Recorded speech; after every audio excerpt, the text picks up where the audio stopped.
Southern Cross is Tasmania's leading television station, with a mix of the best local, national and international programs. We are unrivalled when it comes to providing news and entertainment for our viewers. The quality of our local programs is second to none, including the 6pm News Bulletin, Australia's favourite fishing gurus on Hook, Line and Sinker, Discover Tasmania, 21 years of Target Tasmania's Thrills and Spills, and many more. We have a proud history of supporting our community, and last year our Give Me 5 for Kids campaign raised in excess of $211,000 for children needing a helping hand. Along with 7-2 and 7-mate, Southern Cross has proven a formidable force, with our station winning a record 13 years of ratings. Hello everyone, I'm Nick Duigan and welcome to this special presentation. Southern Cross Television, or TNT9 as it was known for many years, is celebrating its 50th birthday. Join me over the next hour as we venture down memory lane, looking back at some of the programs, the news and events and the people that have helped make Southern Cross part of Tasmanian viewers' lives.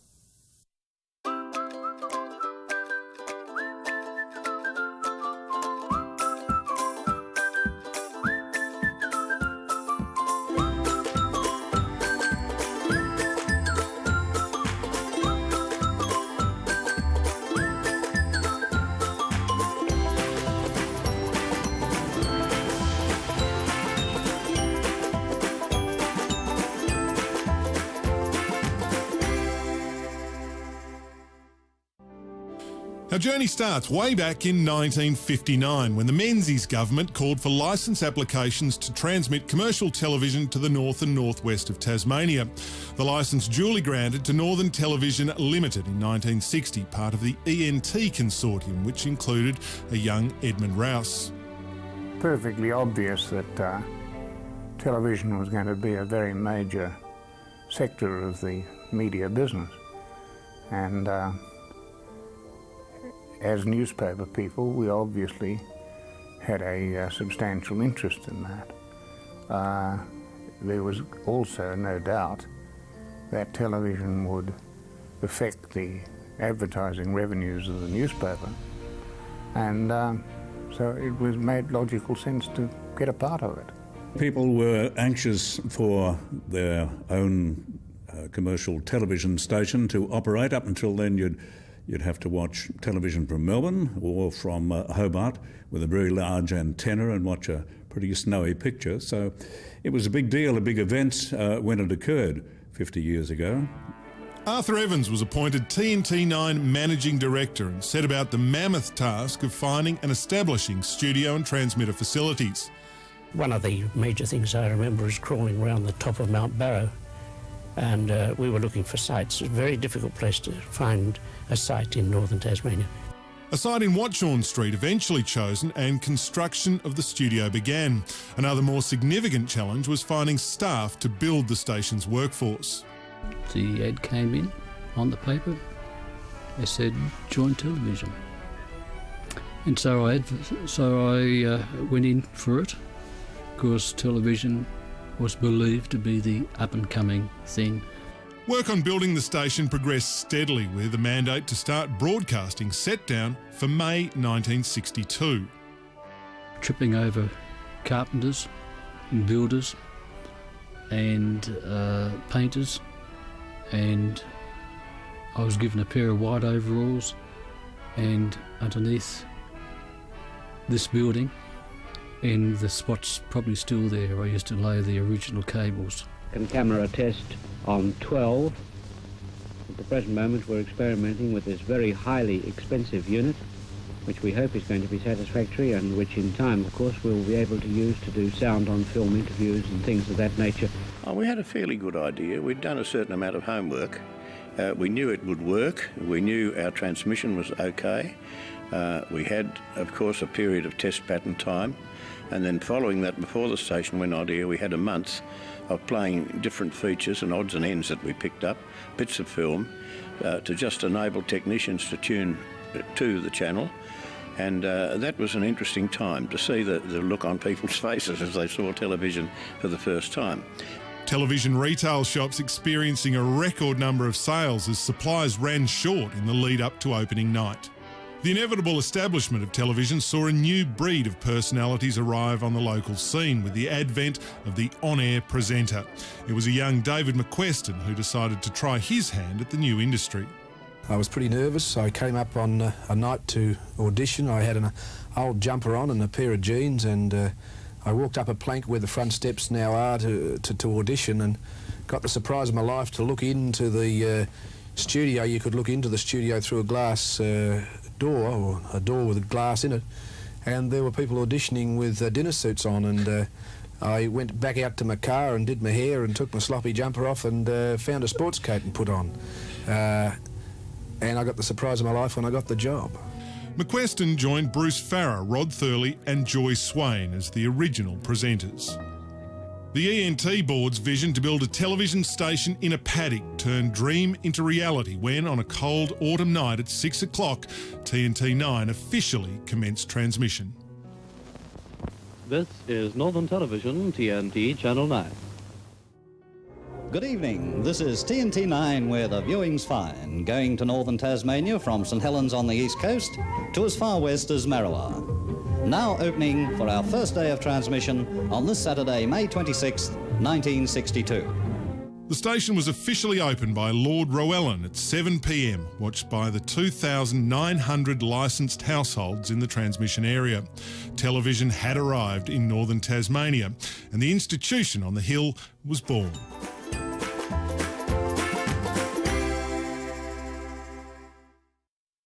The 60s were a pivotal time in the station's history. Television had arrived. It was new, it was exciting, it was glamorous.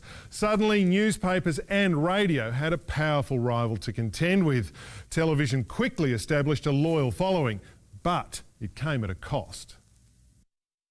Our TV rates, of course, were about 10 times more than radio. And I'd been used to selling radio advertising, and what we used to sell for $2.50 would sell for $250 on television. After initial reluctance from advertisers, it wasn't long before the revenue flowed as television was embraced. Hello there. Neil Pitts in Charles Street invites you to sit back and watch the amazing Whitmont Perma-Press Trousers Test. All commercials were beamed live out of the TNT9 studio, but their transmission was governed strictly. We weren't allowed to play any more than 3 commercials in a break back in 1962. And if we did, we'd have to get on our hands and knees to the control board to say how sorry we were. The serious side of things was left to Bruce Farrer, who had the honour of reading the first news. There were no computers or auto cues, just a desk, microphone and ashtray. Farrer instantly becoming a household face with his distinctive voice and trademark pipe. It wasn't a conscious thing, Jim. It was just part of me, and I guess it became accepted as part of that. Much, I might add, to the delight of one guy in in Launceston, who sold pipes. He bought 2 or 3 commercials a year, and he sold thousands of pipes, only because this idiot sitting up there, you know, on the screamers used one as an aid. Confused. You think you're getting double vision. Don't worry about that either. Lighting down here at the stadium, of course, from a television point of view is not good, and consequently the picture may not be quite as clear as what it should be. News was gathered in a very simplistic format in the early years. Interviews and footage shot on film, brought back to the station, developed, then spliced for that evening. Everything had to be shot on film by 3:30 at the latest, because you had to allow for processing time. The challenges of collecting news didn't hamper TNT9 from covering the breaking stories. This Fokker Friendship in 1965 had problems and was forced to crash land at Launceston's Western Junction Airport. Channel 9 cameraman Max Lamb scored an exclusive news scoop. The explosion here in Charles Street early this evening took people by surprise. It's quite a devastating scene that we see here. A car, whether occupied or not, has been completely crushed. The fire has gone right through the old building, which Fitzgerald's have occupied for about 8 years. A major logistical problem was receiving news from interstate. With no links to the mainland, viewers found themselves behind the times. We used to get the news flown over from Melbourne the day after, and we used to pick out the main stories for news that night, so we were actually 24 hours late. Even in those days it was pretty rich, running day-old news and trying to dress it up as having happened today. And it wasn't the only hurdle. TNT9's first cameraman, Max Lamb, had the responsibility of filming local material for the news. The equipment also still in its developing stages. When you started, you had cameras without sound. That's it. Had the old Bolnix here. Yeah. That was the only camera. David McQueston, on a salary of £4 10 shillings, would become the original face for television sporting coverage with the production of Sports Club, one of TNT9's first live programs. At that stage, we didn't have specialist commentators. You were expected to be able to do everything from calling horse races to football to doing interviews. 5 feet 11 1/4 inches. Very slippery conditions. He's up and he's over. Viewers also treated to special guest appearances from some of Australia's best-known sports people as the TNT9 studio was transformed into a mini sporting arena. Jeffries holds the ball out. He can't get past him. Up and under, and this time Jeffries just patched him out of the way. How did you find it? As first time in the studio, how did you find it? It's not hard and plain at all. Having a television was a rare luxury. Households possessing one suddenly became refuges as people crammed in lounge rooms and around shop windows to watch. And what variety there was. That we're going to enjoy presenting. I hope you're going to enjoy watching. Yes, sir, that's my baby. The only car. Oh, you probably thought you were the only one there. They're all there. These were untamed days for television, wild parties all the rage and thrown for any occasion. And there was no better cause than to celebrate 1 year of broadcasting in 1963. That's because this is quite a big undertaking. As we said, it's a party, so join us and see who takes the cake. One of the first children's programs was Arabella's Attic. It enjoyed a loyal following that brought a child-friendly element to what was predominantly an adult environment. I think we had goodie bags, little gifts and things, and stories were read.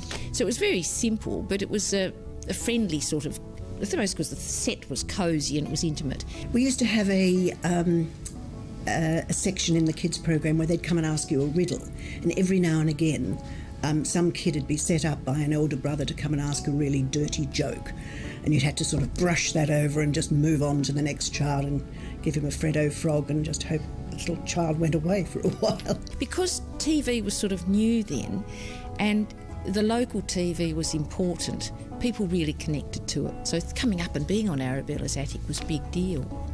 Another program that would have a distinguished lifespan was Quiz Quest. Conceiving the idea, shrewd businessmen Sir Raymond Ferrell and Gilbert McKinlay decided it was time to market the Launceston Bank for savings to a younger generation. We had to get the bank interested in children, and children had to be interested in the bank. And how were we going to do it? Well, we worked out that the quiz show might be the answer. Still to come on our 50th birthday special, we reminisce about the decade of change, the 1970s.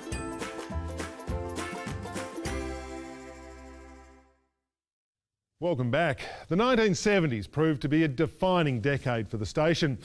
There were new programs being produced. There was a new breed of presenter on our screen. It was a busy time for news too, both locally and nationally. But by far, the biggest change to television came in 1975, when TNT9 went colour. A viewing highlight was TNT9's annual Northern Lights appeal, which attracted celebrities from around Australia to raise money for local charities. Channel 9 for many years conducted, I suppose, the first telethon in Tasmania, Festival of Northern Lights, an annual basis. It ran all day. It raised funds, many hundreds of thousands of dollars, I guess, for charities such as St Giles. Various artists out the front. There would be, you could buy hamburgers, sausages. It was a carnival atmosphere, if you like. It was a wonderful tradition for many years and did a lot for the community, and I'm sure the charities that benefited were very grateful for the efforts of Channel 9 and the Festival of Northern Lights. Taking the show to the people was just another way TNT9 entrenched itself into the community.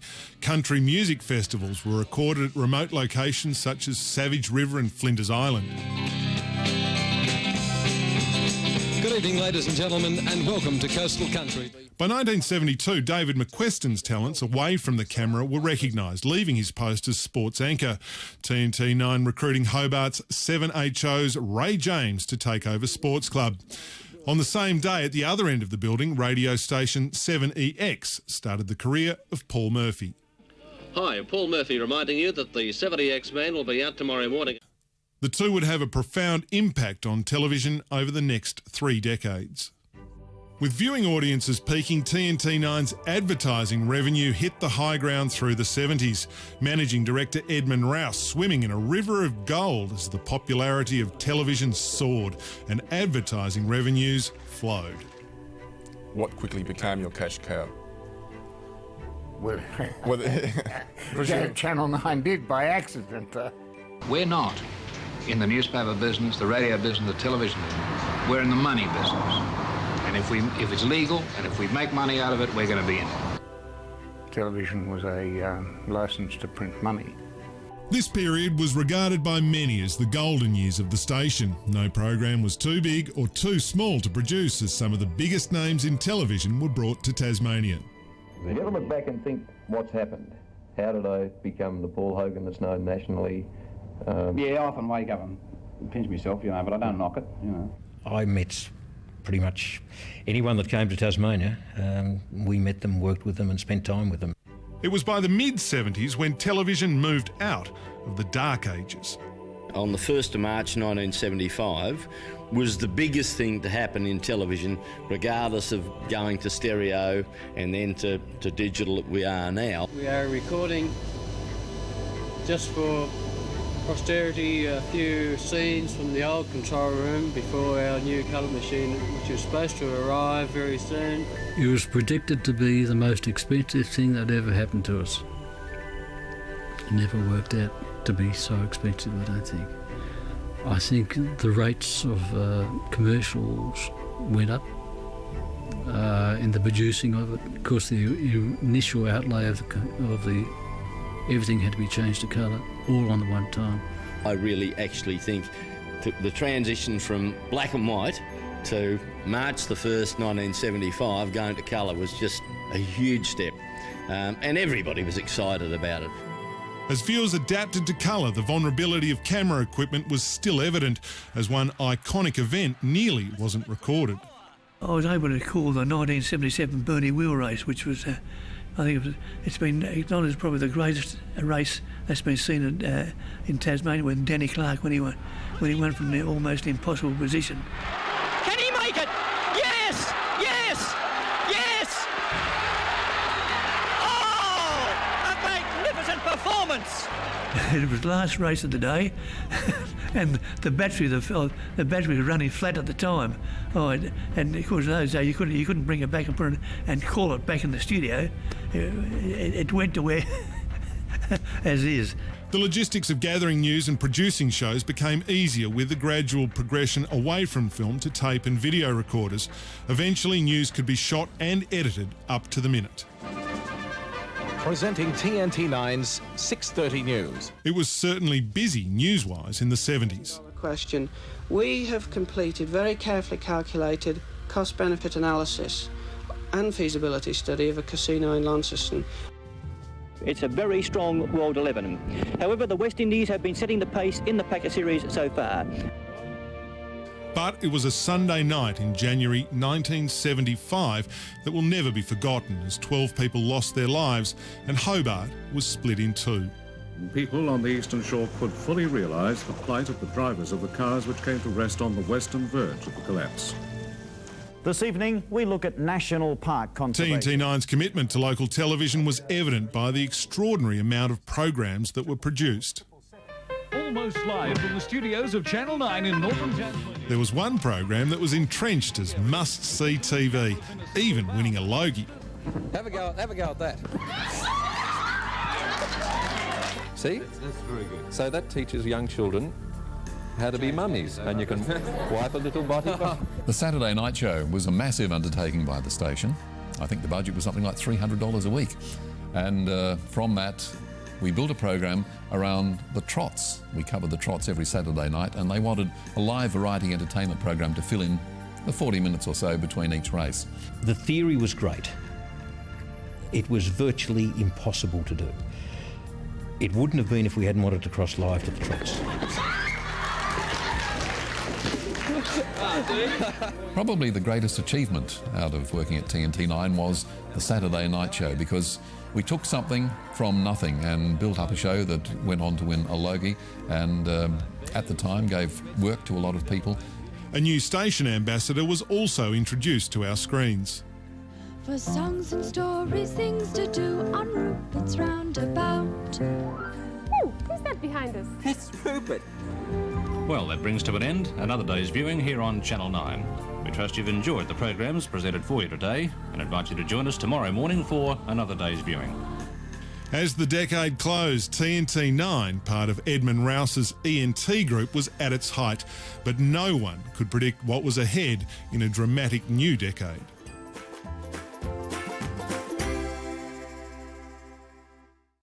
Welcome back. The 1980s would prove to be the most turbulent era in TNT9's history.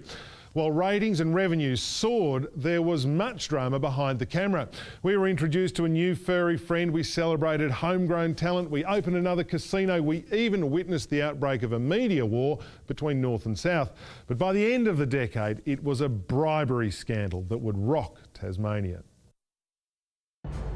There was no man that polarised Tasmania more than ENT Managing Director Edmund Rouse. A shrewd and relentless force, Rouse learned his craft from his father-in-law, Sir Gordon Rolfe. We work on the very simple philosophy that a competitor's head is there to kick, not to pat. Edmund Rouse was a very interesting man to work for. Yes, he did intimidate people. He ruled with an iron fist. He could be quite a scary man, but he was also very generous. He could be hard, but he could also be soft if he needed to be. The only thing I saw of Edmund was he brought me an all-day sucker every Christmas. Personally. You've also got to be frank about it and say that he did a lot of good for Tasmania. Dave McQuestion used to call him the Rupert Murdoch of Tasmania, and it's probably pretty right. He owned newspapers, radio stations, hotels and television networks. It was Rouse's ruthless business mind and entrepreneurial flair that allowed him to build up a media dynasty, including television, radio and newspaper interests. But his finest moment came in 1982. Well, I'll tell you the greatest day of all. That was the day we knocked off TVT6. It was a very unpleasant and bitter fight, which made the victory all the sweeter. A string of managers were moulded out of Rouse's business style, including the loyal David McQuestion. Eventually, McQuestion took over the reins of ENT, but the two wouldn't stay out of the headlines in coming years.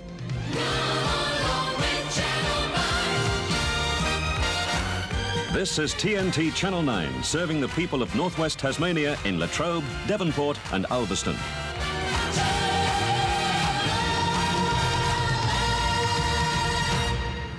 And that's certainly what viewers did. In 1982, the overall viewer audience of TNT9 peaked to almost 84%. And the Northwest Coast was a very big part of this station's audience and tremendously loyal to it.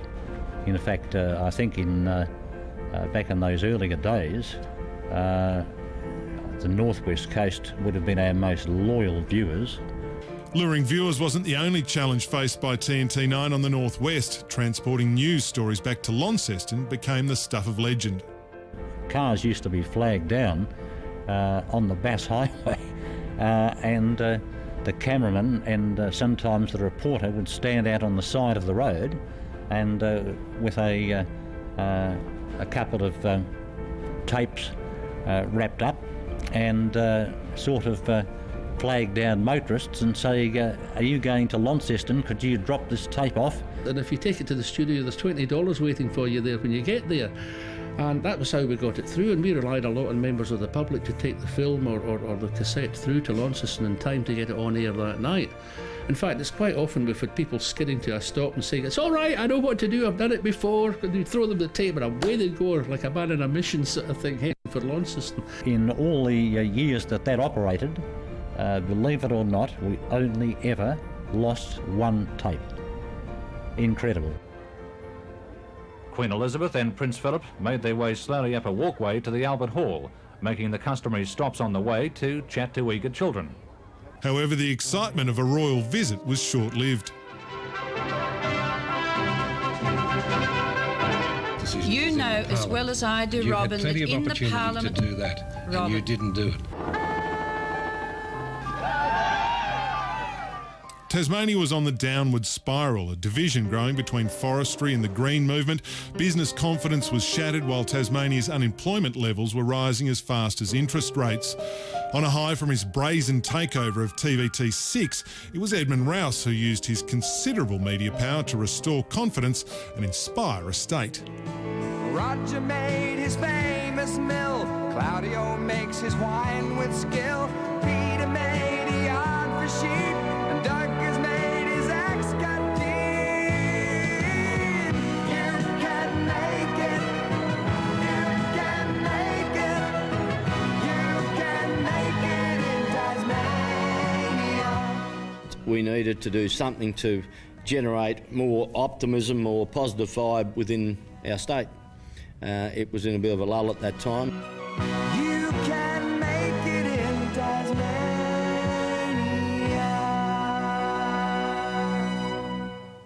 The state's brightest talent was on show with the help of the TNT9 show band as the popularity of Tasmanian new faces skyrocketed throughout the 80s.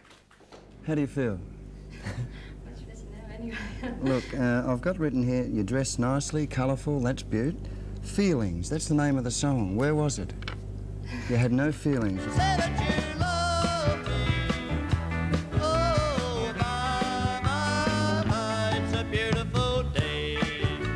Some of the acts were fantastic. Some were absolute shockers, but always entertaining. And it just rated a bit more and it kept on going. Just one thing, and that is it's over with you. With the demise of the much-loved Rupert Rabbit, Howie the Yowie was born, filling our screens with the creation of the Saturday Fun Show, hosted by Doug Barker. Another new face was that of 24-year-old Peter Murphy, presenting his first weather on September 9th, 1984. The 80s also witnessed the creation of some classical Australian drama that captivated viewers.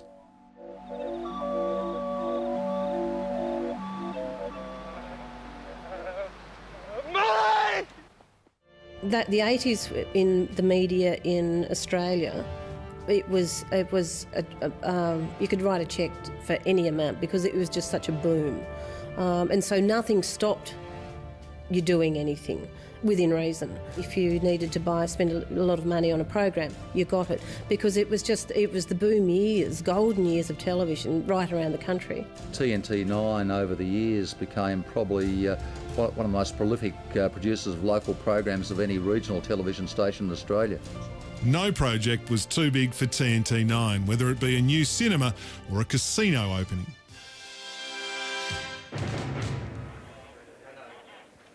Good evening and welcome to Channel 9's live statewide coverage of tonight, opening night. Well, hello again. I'm Judy Benson. Thanks for joining us. Another program that featured was Midweek, aimed at stay-at-home mums. It even drew the occasional international act. One more time. Left, right, up, back. All right.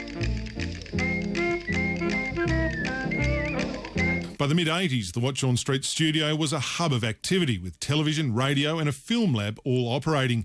But by 1988, aggregation was looming and ENT parted ways with TNT9 after 26 years. Tricom has guaranteed the employment and conditions of all 100 staff and executives, at least until the full aggregation of television services in Tasmania. Tricom Broadcasting buying the station as a new star arrived in town.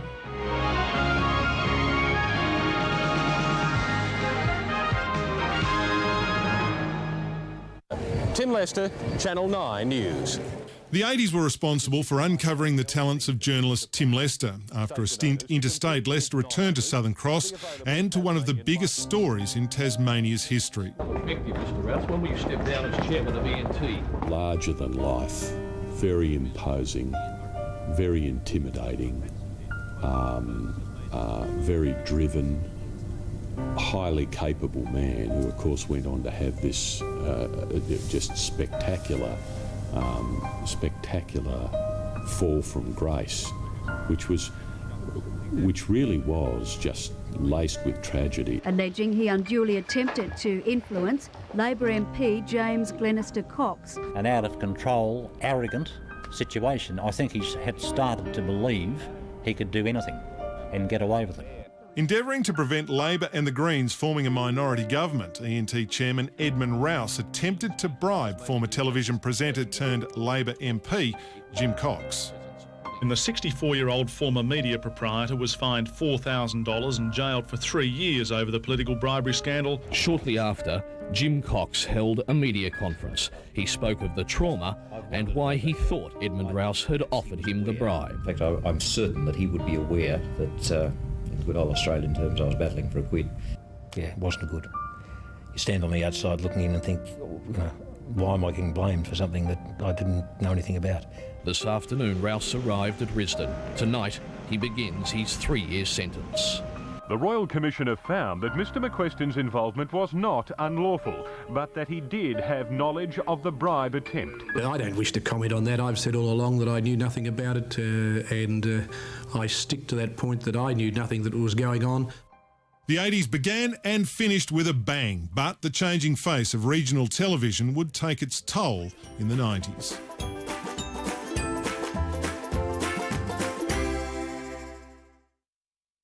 Welcome back. The 90s proved to be a time of change as Southern Cross began statewide operations with the rollout of aggregation. For the first time in 32 years, we switched on in the south, but with the changing face of regional TV, some of our most enduring programs switched off. Sports Club's dominant reign came to an end with veteran host Ray James retiring in 1992 after 20 years at the helm of sport. And we're very, very pleased in Sports Club today to have at the sports microphone one of the touring members of the MCC team in the Lancashire captain and England opener, David Lloyd. David, a most sincere welcome to Tasmania. Thanks very much, Ray. Good to be here. He was passionate about it. He just believed, play it all. You know, if you said to him, I don't care what you run, you can play it all, he'd be happy, just totally ecstatic. What a magnificent performance by Hartrell. Oh, he's soaring magnificently. And there it is, victory to Tasmania. Scott of Tasmania first. It was just so local. And you had such a dedicated person like Ray James, who we used to joke would cover everything that moves. So too, Scarafiotti of South and the bigger girl, Scarafiotti of South, may have just won it. And Ray was famous for wearing his raincoat. In fact, he had a bit of a nickname. I'm not sure if Ray's aware of this, but he was always called Raincoat Ray because he always used to wear this plastic coat.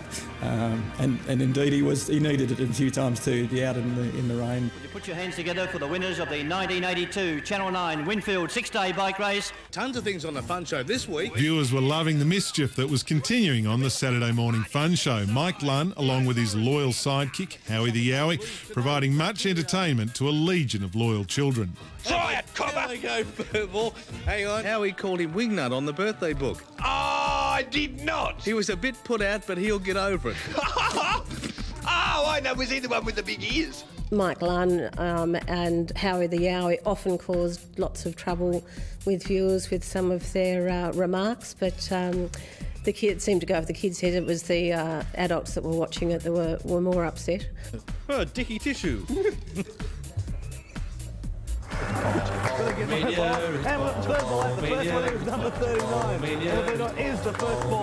Just a kind of a snapshot of an era, and it was. And ratings were terrific. Oh, right. Up and up and Look, up and up we went.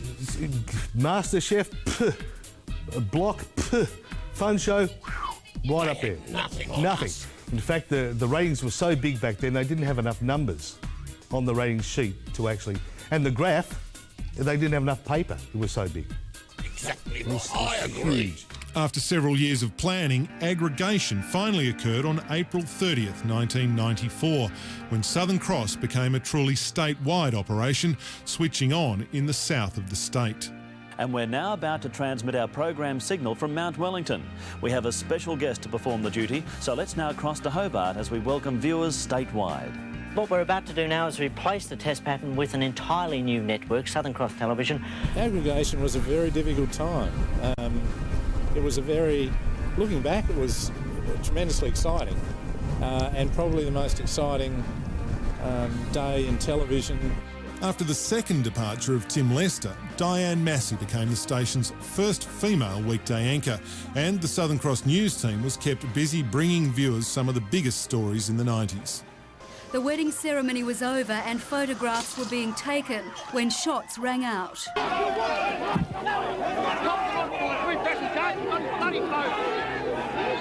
The biggest headline occurred on a Sunday afternoon in 1996, when a state, a nation and the world's attention turned to Tasmania. On his way, murdering a young mother, and then turned on the mother's 3-year-old girl she carried in her arms. Final death toll 35, following the discovery of 2 more bodies from the remains of the holiday cottage destroyed by fire. Shock and disbelief slowly starting to give way to the grim reality of the tragedy. It was a story of not only national but international significance for all the wrong reasons.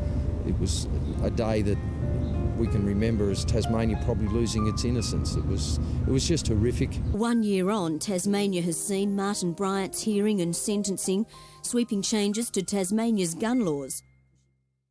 Dear Nick and Howie, you have been axed. By the mid-90s, aggregation had taken its toll on local programs. Favourites including The Fun Show and Sports Club were axed.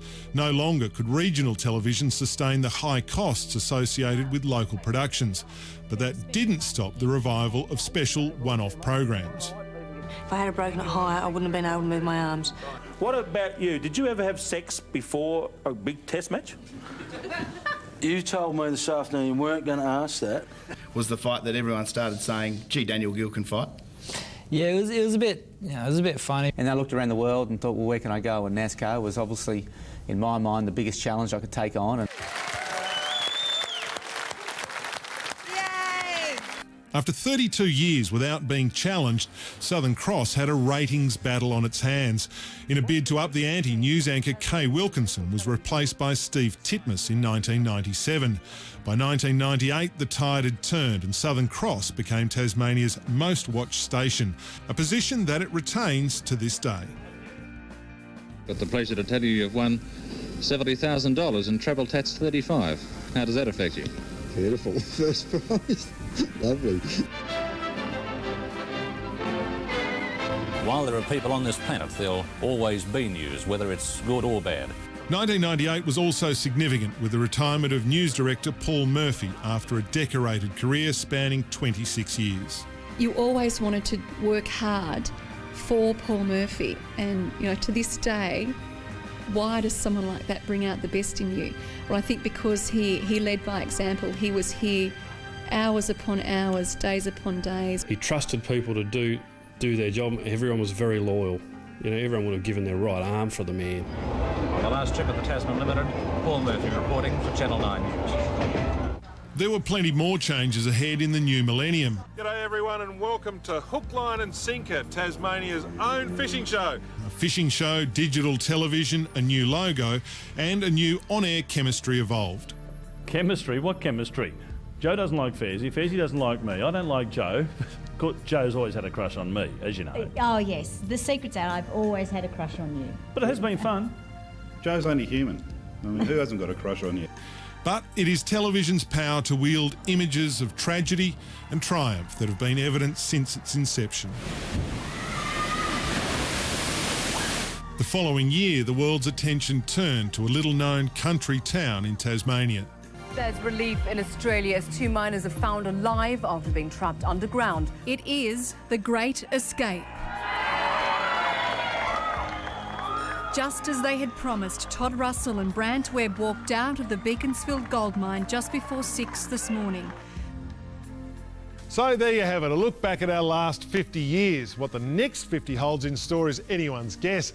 We're very proud to have been a major part of Tasmania's television entertainment since 1962 and take this opportunity to thank you, our loyal viewers. We will leave you with some of the lighter moments captured over the years, and as ever, thanks for watching. I think he put on a real good show. Your people are watching you that way. Real good show. Yeah, congratulations. Competition finishes on Saturday. Matthew Sullivan, Southern Cross News. And Steve, I would have loved to have seen him do the haka. And in sport, England in a strong position after day one of the third cricket test. Thank you very much, Ray. Thank you for that. That's right, yeah. What else can I say? I'm not going to be bitten by a Raymond Fun Show, Doc. Sorry for interrupting, but can I just pull your microphone out? This is terrible, these problems that we have with live television. Monica Seles has returned to public tennis with a victory over, 27 months after being stabbed by a spectator in Germany. The fire is raging out of control. It's heading towards the town. We're only 1 kilometre away from St Mary's. And Mr Ken Briggs has purchased a translator and put it right next to the ABCs up in Juliana Street. Now, wasn't that good?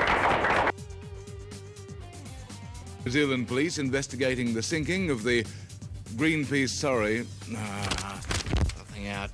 Have a look at trotting at racing this week.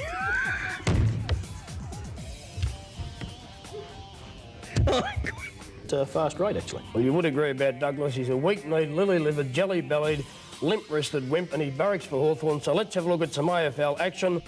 Wow, what a sensational story. It's a beautiful story. Thanks so much for that, Lenny. Major physical energy. But Paul, I still think it pays to be a lover and not a fighter. That's sport. I think they're very wise words. Thanks for that, Sean. Mr Scott, how long have you been judging at dog shows? 52 years? You've been tied up with dogs 52 years? Yes. Yes. Judges' comments. Firstly to Peter Kay. Yes, thank you, Jim. Well, for an ageing transvestite and part-time homosexual, I'm sure that you fully appreciate the quality of tonight's acts, and I know that next Saturday you'll be teaming up with going, Powsy Wowsy, Powsy. I thought you were going to go to Burnsy. Have a look at that. No. Have a look at the animal shelter risk. Give me a break. This is a jam stand. Winner was number 1, Young West. The winner was number 1, Young West. At St Helens, Flinders Island, and also Marrowa. The overnight low was -2.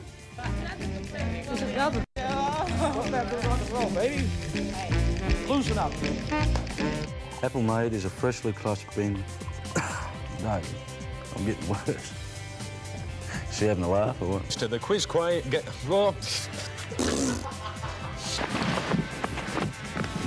Hey, you can't do that, you prick!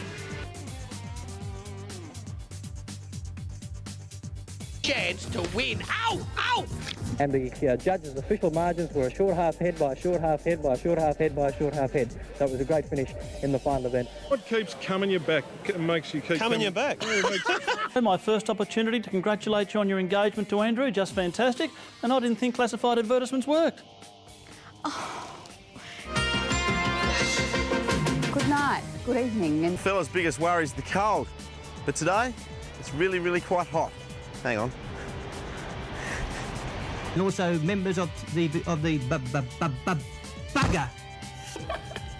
why? Were you taping that? Oh, don't be a bastard. Organisers are confident of seeing 55,000 people walk through the turnstiles, which would be a bloody exciting thing to do, wouldn't it? I wonder if they go all at once. We're now joined by Nathan Templeton. What's your name, Nathan? With Saturday Sport. Site of Tasmania's most famous. Port Arthur. Yes, Stephen, must wait until I give your name.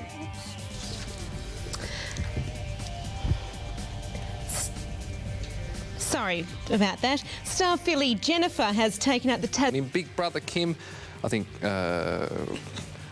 Kim, I'll tell you that it will be Marty to win the lot. There you go. Thanks, Ken. Tasmania home for the next 80 years. Oh, crikey! Tim Francis, Southern Cross News. Come on.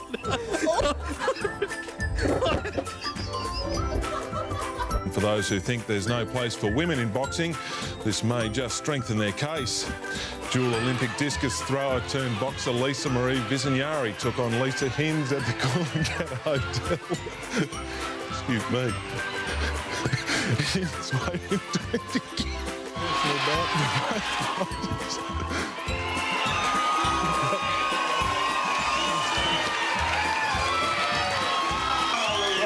Excuse me, Steve. Oh, It's a wonderful spectacle. And Joe, good luck in the Burnie 10.